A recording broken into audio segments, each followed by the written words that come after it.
Hello friends, प्यारे बच्चों, आपका स्वागत है आपके अपने यूट्यूब चैनल सूराज अकेडमी में। मैं सुमित सूरा। प्यारे बच्चों, वो कहते हैं ना, आँखों में नींद बहुत है मगर सोना नहीं है। आँखों में नींद बहुत है मगर सोना नहीं है। यही है अनमोल वक्त पढ़ने का, इसे खोना नहीं है, इसे खोना नहीं है। आज की क्लास में हम पढ़ेंगे परसेंटेज, प्रतिशत का सेकंड पार्ट क्वेश्चन करेंगे। 3 से 4 न्यू टाइप, ध्यान से 2-2, 3-3 क्वेश्चन उनके साथ करेंगे। आपने निरंतर इनको करते रहना है, रटना नहीं है, सिर्फ समझना है। देखिए प्यारे बच्चों, next question, if side of square increase by 40% then find percentage change in its area. वर्ग की भुजा में 40% की वृद्धि की जाए तो क्षेत्रफल में परिवर्तन प्रतिशत ज्ञात कीजिए। प्यारे बच्चों, आप सभी जानते हैं वर्ग का क्षेत्रफल बराबर है साइड मल्टीपल साइड, भुजा गुणा भुजा। आप कहेंगे 40% इक्वल टू 2/5 बेस, हमने पहले पढ़ा था। यहाँ से आपने कहा अगर ओरिजिनल वैल्यू 5, न्यू वैल्यू का मान 5 से 2 यूनिट बढ़कर 7 हुआ तो यहाँ पर 7। 2 टाइम साइड हैं तो फर्स्ट टाइम के लिए आपने ले लिया, सेकंड टाइम के लिए आपने लिखा 5 से 7। हमारे पास ओरिजिनल वैल्यू का मान 25 यूनिट और न्यू वैल्यू का मान 49। यहाँ से आपने कहा कि डिफरेंस हमारे पास हुआ 24 यूनिट। मूल मान से नया मान 24 वैल्यू के अंतर के साथ आया। फिर आप लिखेंगे अंतर डिवाइड बाय मूल मान 25 मल्टीपल 100। 25 से 4 पर कट किया 100 को, 24 4 जा 96%। ये क्या हुई, यहाँ पर वृद्धि, इंक्रीज हुआ हमारा एरिया। अगर आपसे कहा जाए कि परसेंटेज इंक्रीज या डिक्रीज, वृद्धि या कमी के साथ आपको निकालनी है, तो हम कहेंगे जितना भी मूल और नए मान के बीच अंतर है उसको लिखा जाता है डिफरेंस। अंतर किसके रिस्पेक्ट, ओरिजिनल वैल्यू के मल्टीपल 100। बिल्कुल 10 से 12 सेकंड मैक्सिमम लगेंगे। हम स्क्रीन पर कुछ फ्रैक्शन दिखाई गई हैं जिन्हें परसेंटेज वैल्यू में कन्वर्ट किया हुआ है। इन सभी फ्रैक्शन को कन्वर्ट कैसे करना है ये हमें लास्ट क्लास में डिस्कस किया था। एक बार इनको ध्यान से देख लेते हैं, आने वाले क्वेश्चंस में आसानी रहे। Next question, if length of rectangle increase by 37.5% and width 20% decrease, find percentage change in its area. यदि आयत की लंबाई 37.5% बढ़ा दी जाए व चौड़ाई 20% कम कर दी जाए, क्षेत्रफल में परिवर्तन प्रतिशत ज्ञात कीजिए। हम सब जानते हैं आयत का क्षेत्रफल, area of rectangle equal to length into breadth. आपने लेंथ का जिक्र किया 37.5%, ये बराबर है 3/8 के। अगर ओरिजिनल वैल्यू 8 है तो 8 से 3 बढ़कर मान हुआ 11, न्यू वैल्यू का मान लिखा आपने 11। फिर आपने कहा ब्रेथ 20% डिक्रीज, तो 20% बराबर होता है 1/5 के। 5 से वैल्यू घटकर हुई हमारी 4, ओरिजिनल वैल्यू 5 और न्यू वैल्यू का मान 4। हम जानते हैं, आपसे बताया था, अपोजिट साइड में अगर ऊपर नीचे कोई वैल्यू कटती है तो हम इसको कट कर देंगे। 4 1 जा 4, 4 2 जा 8। अब यहाँ से 5 दूनी 10 और 11 एकम 11। हमारे पास मूल मान 10 और 10 से बढ़कर नया मान हुआ 11। अतः क्षेत्रफल में वृद्धि हुई हमारी 1 की। इट मीन्स डिफरेंस आया 1। 1 ओरिजिनल वैल्यू के रिस्पेक्ट में है तो 1/10 गुणा में 100। आपने इसको कट किया, ये हुआ हमारा 10%। हम सीधे ये भी कह सकते हैं डिफरेंस 1 रिस्पेक्ट टू 10, आपकी वैल्यू 1/10। 1/10 किसके बराबर है बेस, 10% के। सीधे आपको 100 कट करने की ज़रूरत नहीं है। 10% क्या हुई है, इंक्रीज हुआ हमारा एरिया पहले मान के रिस्पेक्ट। अगर आपने परसेंट इंक्रीज और डिक्रीज वैल्यू निकालनी है, हमने अभी बताया था difference upon original value multiple 100। Question में थोड़ा बदलाव किया गया है। बेलन की आधार त्रिज्या को 40% बढ़ा दिया जाए व ऊंचाई को 37.5% कम कर दिया जाए। बेलनाकार वस्तु के आयतन में परिवर्तन प्रतिशत ज्ञात कीजिए। हम सभी जानते हैं volume of cylinder equal to pi r square h. ये कहता है pi multiple radius multiple height, 2 बार रेडियस और 1 बारी हाइट। आपने लिखा 40% अगर वृद्धि की जाती है जो कि बराबर है 2/5 बेस के, 5 से बढ़कर वैल्यू है हमारी 7। अगर मूल मान 5 है तो न्यू वैल्यू का मान होगा 7। 2 बारी कहा गया है तो आप भी 2 बारी ही लिखेंगे। फिर ये कहता है 37.5% कमी कर दी गई जो बराबर है 3/8 के। 8 से मान घटकर नया मान आया 5। यहाँ पर आप लिखेंगे 8 और यहाँ पर लिखेंगे 5। आप जानते हैं अगर अपोजिट में ऊपर नीचे कोई वैल्यू कट होती है तो उसको हम काट देंगे। 8 पंजे 40 और यहाँ पर बचा 49। यहाँ पर डिफरेंस आपके पास हुआ 9 यूनिट। 9 यूनिट किसके रिस्पेक्ट टू 40, और 9/40 में हम लिखेंगे 9 मल्टीपल 1/40। आपको बताया गया था 140 की जो बेस वैल्यू है वो मानी गई है 9 मल्टीपल 2.5%। यहाँ से इनकी मल्टीपल की 9 दूनी 18, 9 एकम 9 बटे में 2%। लेकिन हम कहेंगे 9 डेनोमिनेटर से बड़ा है, इम्प्रॉपर फ्रैक्शन है, तो इसको हम दोबारा तोड़ देंगे। 18 + 4 से 1/2 जो कि मान हुआ 22 से 1/2%। देखिए यहाँ पर ये कहता है एक विद्यार्थी किसी संख्या को 5/3 के स्थान पर 3/5 से गुणा करता है। परिणाम में त्रुटि प्रतिशत ज्ञात कीजिए। आपने स्टेटमेंट को पहले बारी बारी से पढ़ना है, किसमें क्या कहा गया है। हमने स्टेटमेंट को नहीं पढ़ना है, इसके भाव को देखना है कि स्टेटमेंट के कहने का भाव क्या है। ये कहता है कि गुणा करना था 5/3 से और उन्होंने गुणा कर दिया 3/5 से। तो मान में जो त्रुटि हुई है वो कितना प्रतिशत हुई है, वृद्धि या कमी। तो आप मान लेंगे कोई संख्या x है, उसका प्रतिशत होना था 5/3, लेकिन बच्चे ने गुणा कर दिया 3/5 से। इन दोनों में आप माइनस करके निकालेंगे जो कि लेंथ ही होगा। हम डायरेक्ट करेंगे कि आपने 5/3 से गुणा करना था, गुणा कर दिया हमने किसे 3/5 से। इन दोनों का एक ऐसा मान लेंगे जो दोनों से कट होता हो। जैसे कि 5 और 3 का आपने लिया एलसीएम, 5 और 3 का, वो कितना आया 15। आपने दोनों वैल्यू को मल्टीपल किया, 5/3 मल्टीपल 15, 3/5 मल्टीपल 15।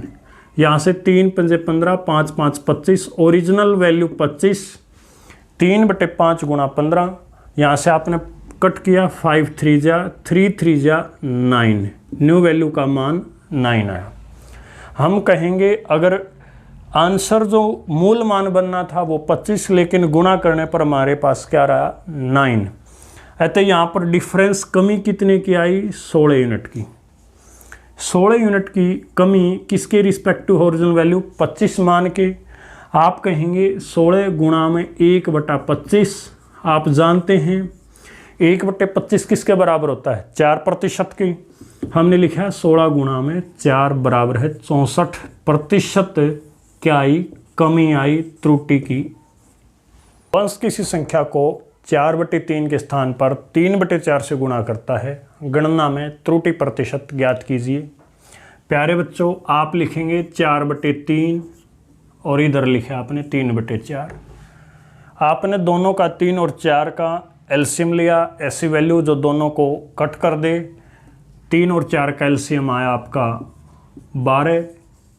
आपने लिखा 4/3 गुणा 12, 3 चौके 12, 4 चौके 16। इसके यहाँ पर मल्टीपल किया, 4 तिये 12, 3 तिया 9, अर्थात 16 से घटकर मान कितना आया 9। दोनों के बीच डिफरेंस कितना है 7 यूनिट का। 7 यूनिट का डिफरेंस किसके रिस्पेक्टिव है 16 के। तो आप यहाँ पर कहेंगे 7/16 गुणा में 100। आपको बताया गया है कि अब हमारा यहाँ पर हाथ रुक जाएगा, डिवाइड करने में ज़्यादा बड़ा है। तो आप लिखेंगे 7 मल्टीपल 1/16। 7 मल्टीपल 1/16 जो बेस वैल्यू है वो हमारी किसके बराबर है 6 कैरी 1/4%। आपने इसे गुणा किया, 7 6 42 और 7/4%। लेकिन 7 न्यूमरेटर डेनोमिनेटर से ज़्यादा है। आप लिखेंगे 42 प्लस 1 सही 3/4 और आप फिर लिखेंगे 42 और 1 43 सही 3/4%। देखिए 4/3 3/4 दोनों को 12 से गुणा करा, 3 चौके 12 4 चौके 16, 4 तिये 12 3 तिया 9, दोनों में डिफरेंस हुआ 7। 7/16 1/16 बेस है हमारी 6 से 1/4%। 7 6 42 और 7/4। 7/4 में 7 न्यूमरेटर डेनोमिनेटर से ज़्यादा है, तो एक बार फिर फ्रैक्शन तोड़ दी, 1 से 3/4, 42 और 1 43, 43 से 3/4 हमारा मान हुआ। अगर आप ऐसे डिवाइड करेंगे तो आपकी मीन साइज ये होगा 700/16। तो आपको डिवाइड करने में प्रॉब्लम रहेगी। आप ऐसे बेस वैल्यू का इस्तेमाल कीजिए। एक और क्वेश्चन लेते हैं। यहाँ पर ये कहता हार्दिक किसी संख्या को 3/5 के स्थान पर 7/4 से गुणा कर देता है। परिणाम में त्रुटि प्रतिशत ज्ञात कीजिए। फटाफट करेंगे आप। 3/5 और यहाँ पर लिखा आपने 7/4। दोनों का एक ऐसा मान जो वैल्यू को कट करता है। 5 और 4 का आपने लिया एलसीएम 20, तो यहाँ से काट दिया 5 के 20, 4 तिये 12। यहाँ पर आपने 4 से कट किया 20 को 5 पर, तो 5 सते 35। मूल मान अगर हमारे पास 12 है तो न्यू वैल्यू का मान कितना है आपके पास 35। आप कहेंगे कि कोई राशि 12 से बढ़कर 35 हुई तो परिवर्तन हुआ हमारे पास, चेंज वैल्यू हुई, डिफरेंस आया 23 का। 23 यूनिट किसके रिस्पेक्ट में आई है 12 के, तो आपने लिखा 23/12। हम यहाँ पर लिखेंगे कि मीन्स हैज 23/12 गुणा में 100%। लेकिन आप यहाँ पर डिवाइड करने में डिफ़िकल्टी फील करेंगे, समय ज़्यादा लगेगा, इसलिए आपने कहा 23/12 को हम लिख सकते हैं 2 घटा में 1/12। एलसीएम लेने पर 12 दूनी 24, 24 में ते गया 23, 23/12। और अभी आप लिखेंगे कि 2 किसके बराबर होता है। हमने लिखा था 100% बराबर है 100 का 1 गुणा, तो वहाँ पर 1 रिप्रेजेंट करता 100 को। फिर हमने लिखा 100 का 2 गुणा 2 बेस वैल्यू, तो ये बराबर होता है 200% के। तो 2 बेस रिप्रेजेंट करता है 200 को, माइनस 1/12 रिप्रेजेंट करता है 8 सही 1/3%। अब आपने कहना है कि 200 में से 8 गए, हमारे पास बचे 192। लेकिन हम कहेंगे 8 और 1 कैरी हो जाएगी। 200 में से 8 और 1 9, 9 गए 200 से, कितना बचा 191। कितना हो गया हमारे पास 191। 3 में ते गए तो मीन्स 2/3%। 200 घटा में 8 से 1/3 बराबर है 200 में से 8 गए 192, 192 में से 1 191 और 3 में ते 2/3% की मीन्स क्या होगी वृद्धि होगी, त्रुटि। ठीक है प्यारे बच्चों, नेक्स्ट टाइप में हम पढ़ते हैं चीनी के दाम 16 से 2/3% बढ़ा दिए जाएं तथा खपत कंजप्शन 20% कम कर दिया जाए। इसके उपरांत कुल खर्च प्रतिशत ज्ञात कीजिए। आप जानते हैं अगर हमारी चीनी की जो दाम है 16 से 2/3% अगर बढ़ाए जाते हैं तो ये बराबर होता है 1/6 के। अगर मूल मान 6 है तो इसे बदला हुआ मान, नया मान आया 7। फिर इन्होंने कहा 20% कमी कर दी जाए, तो 20% बराबर है 1/5 के। 5 से मान कम होकर 4 हुआ।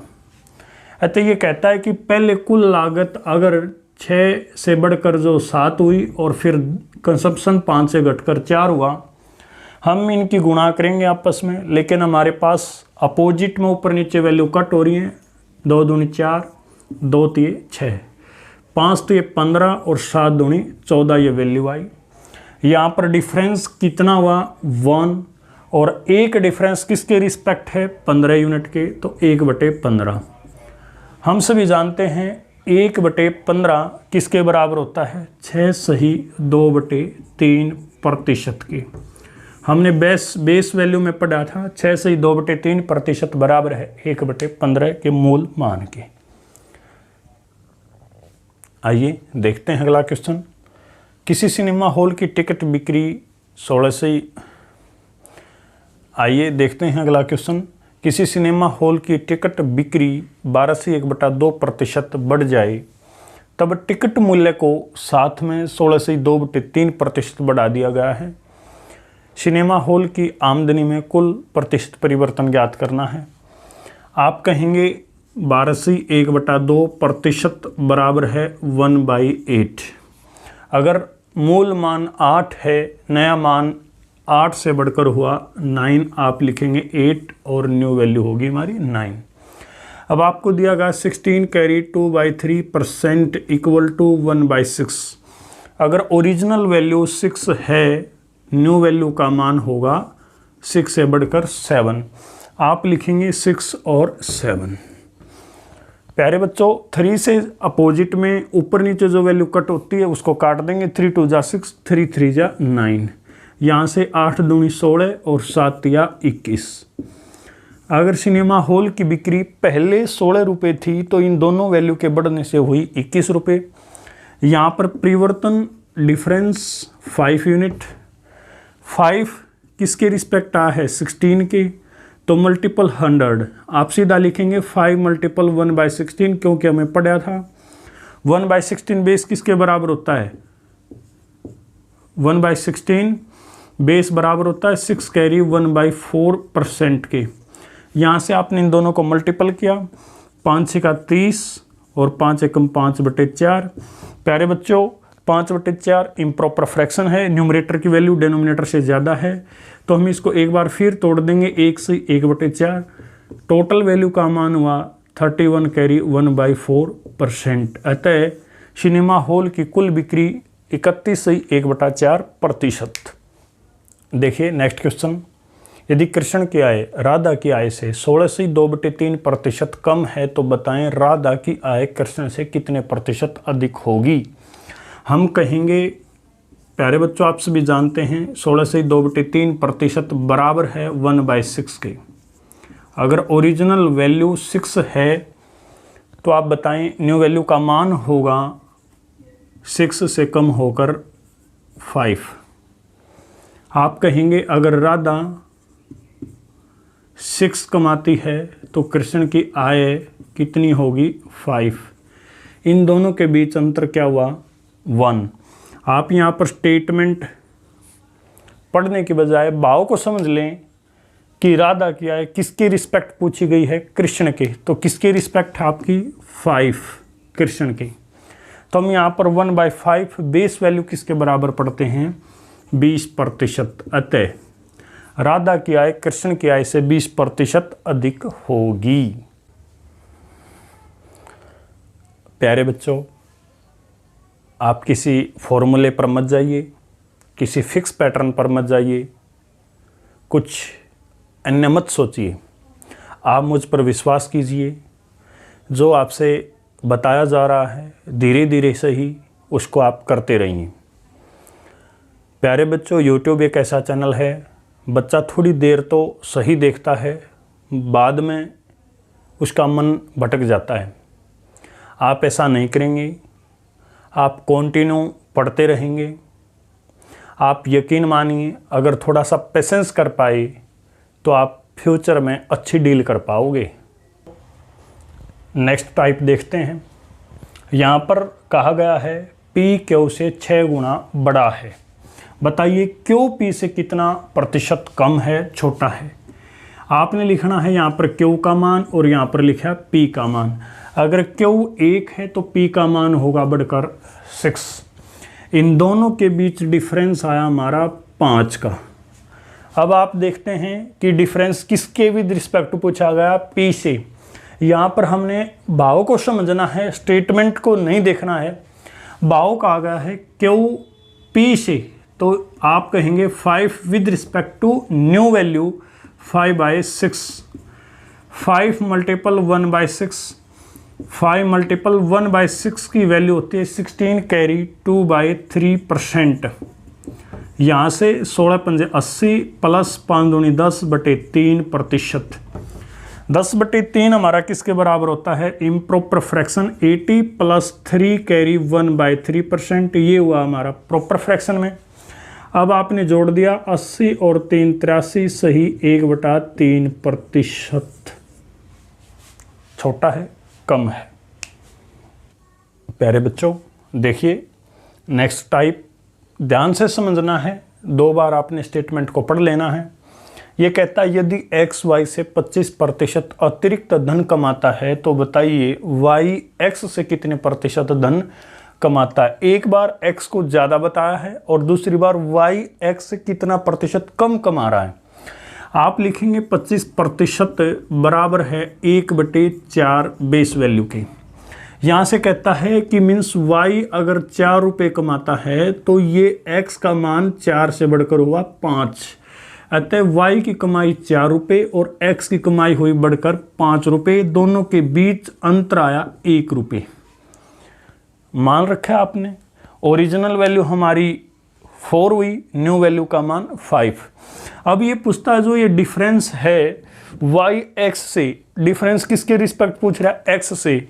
तो हम लिखेंगे डिफरेंस डिवाइड बाई रिस्पेक्ट 5 के। यहाँ पर वैल्यू हुई हमारी 1/5, बेस जो होता है 20% के। अतः y की कमाई x के साथ में 20% कम है।